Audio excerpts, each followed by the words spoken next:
Gaius Caesar Augustus Germanicus, otherwise known as Caligula, was the first Roman emperor to be brutally assassinated. This is, of course, Professor Simon, my lecture series on assassinations. This week, of course, I'll be talking about the death of Caligula, who died, of course, in the year 41 AD. Caligula, of course, was known as Little Boots. He was the third Roman emperor, of course, part of the Julio-Claudian dynasty. He was also a grandson of Augustus. He only reigned shortly for about 3 years and 8 months. And if you know about Caligula, he was considered one of the first emperors that was really sadistic and obviously definitely insane. Caligula, of course, was very famous for being, by the way, the son of a famous Roman general named Germanicus. Germanicus, of course, was actually originally a general under Augustus, who went back to the time of the Teutoburg Forest incident, the so-called Varian disaster. And anyway, Germanicus was the general that actually found the remains of the legions that were wiped out in 9 AD by German forces, the Battle of Teutoburg Forest. And he actually recovered 2 of the Achilles, the eagles, of course, of the Roman legions, and became very, very famous. He was also, of course, a nephew of Tiberius, who also became emperor afterwards. And here's, of course, the list of different emperors that were part of the so-called Julio-Claudian dynasty. You've got Augustus, of course, the founder. You can see Tiberius, the second emperor, son-in-law of Augustus. Of course, Caligula, the third Roman emperor there. Claudius and Nero also, of course, as well as part of those emperors during that time period. Now, Tiberius, of course, was emperor before Caligula came in. Tiberius, of course, was the uncle of Caligula. He was known for kind of being tyrannical as emperor, reigning, you can see, from 14 to 37 AD. And Tiberius was notorious for later reigning from the Isle of Capri off the coast of Italy. A lot of people did not like Tiberius. And apparently Caligula lived with him for a while. And Tiberius was known kind of for a lot of debauchery, orgies and things like that, which obviously that kind of influenced Caligula later in life. But Caligula, of course, would become emperor in 37 AD. Of course, there's speculation that Caligula may have had Tiberius killed, who was, I think, dying of an illness at that time. So quite possibly Tiberius may have been murdered as well, but obviously not in a brutal fashion as Caligula would be. But why do they call him Little Boots? What's the reason for that nickname and all that? Well, apparently when his father was on campaign in parts of the Roman Empire, he would dress him up like a little Roman soldier, like a legionnaire. And of course, the famous Roman boot sandal called the Caliga is where he gets his name. So Caligula means either little boot, or I think most people say little boots, plural. And so that's hence why he's called that. But most historians, of course, called him later Caligula or just Gaius. Of course, his full name is Gaius Caesar Augustus Germanicus. So the name stuck, but he hated it, by the way. He didn't really like people to call him that name. I think if you did call him that, he'd probably have you put to death. And but Caligula would come in like I said, in the year 37 AD. At first, he was very popular. Caligula, of course, for about the first 6 months, put on a lot of lavish games within the empire. And however, if you know, he was taken ill, which there's been all kinds of theories on, like, what caused, Caligula to go into maybe a coma at that point. And I think encephalitis has been one thing they've talked about sometimes as maybe what may have caused it. Some people even think poison may have been another reason that may have caused it as well. There's all kinds of different historians who have different theories about what caused that and what caused this, insanity to eventually occur afterwards. These are the different historians, by the way, that wrote about Caligula at the time and also talked about how he was killed as well. Suetonius, of course, is considered to be probably one of the most famous that wrote about Caligula. Especially, he tends to kind of maybe exaggerate in some of the things that happened under Caligula. Also, you've got Tacitus, one of the most famous historians in Roman history, who wrote the Annals of Rome as well. And don't forget about also Flavius Josephus, the Jewish Antiquities. That one is considered one of the oldest sources that writes about Caligula's reign. I think he's writing around the 90s AD.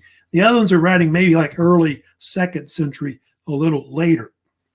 But Caligula apparently did go insane. He was known for putting a lot of like his relatives like to death.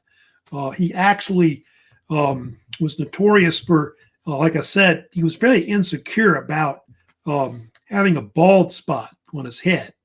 I think he was losing his hair. And anyway, if anybody mentioned anything about bald men or a goat, goats are known for their bald spot on the top of the head, he'd have you killed pretty much. There's a famous story that Suetonius talks about where supposedly he had this love affair with his sister Drusilla, which, obviously a form of incest. And it may or may not be true about it, but apparently he was so infatuated with her that after she died of an illness, he had her deified as the goddess Venus. So he was evidently, known for a lot of debauchery, orgies, and things like that. If in modern times, they made a famous movie about it called Caligula that came out in 1979, I think made by Penthouse, I believe. And so, again, that may or may not be true, all these things about Caligula, but a lot of these were written later, of course, after his death. He was also known for having this horse that was famous named Incitatus. And apparently he got so angry about, no one could be, he thought a decent Roman consul, he threatened to basically make his horse consul. And believe it or not, Caligula would actually give lavish balls for it, like, parties and things like that for his horse. I guess he liked his horse more than other people and all that. But let's get deeply into who was behind the actual assassination. There were different conspiracies, apparently, that were circulating, trying to kill Caligula at the time. I think Flavius Josephus and a few others mentioned about there may have been 3 or 4 at one point where there were conspirators that wanted to kill him off. And there was a man named Cassius Chaerea, who was apparently part of the Praetorian Guard, who originally, by the way, had been a centurion under Germanicus's armies. And anyway, he hatched a plot to kill Caligula. Apparently Caligula had made fun of him because he had this high-pitched voice that was kind of like feminine. And so he wanted revenge against Caligula. I think there's also another theory that some Romans wanted to kill Caligula because he was threatening to move the capital to Alexandria in Egypt because he thought they would like him as a god. Because Caligula really thought he was like the god Jupiter or Neptune or something like that.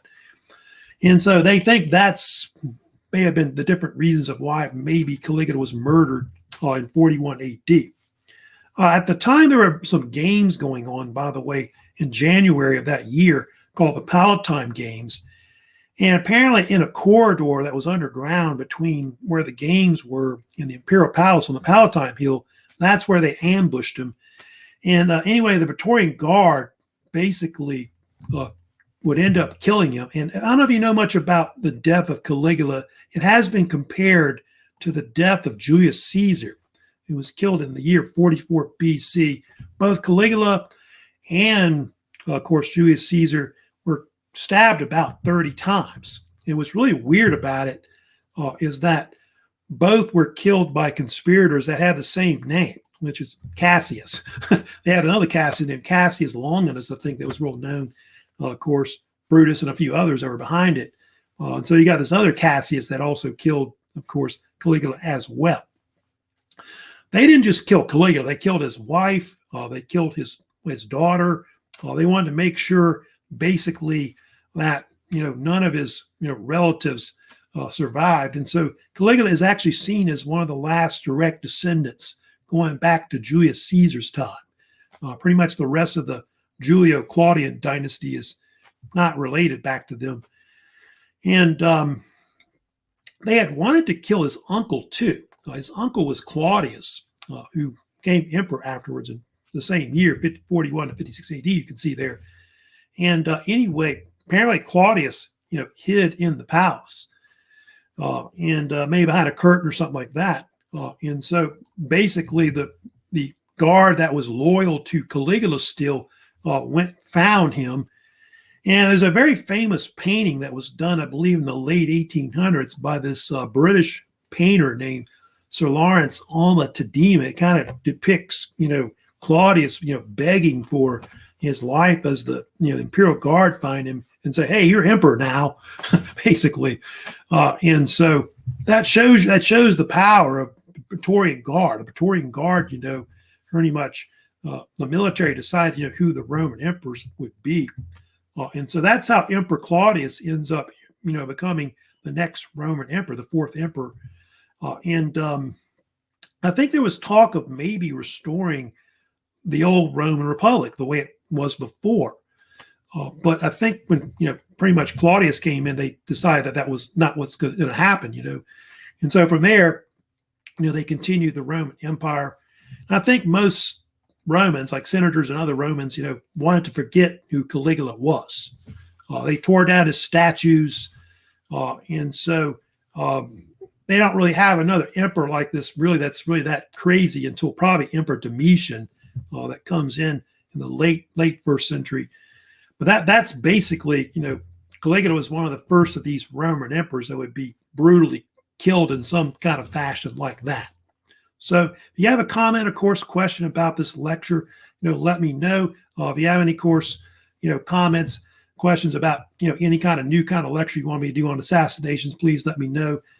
And if you want to subscribe to my channel, you can also as well. So later I'll probably have some other lecture coming up on probably more assassinations. So that's it, of course, for week 1.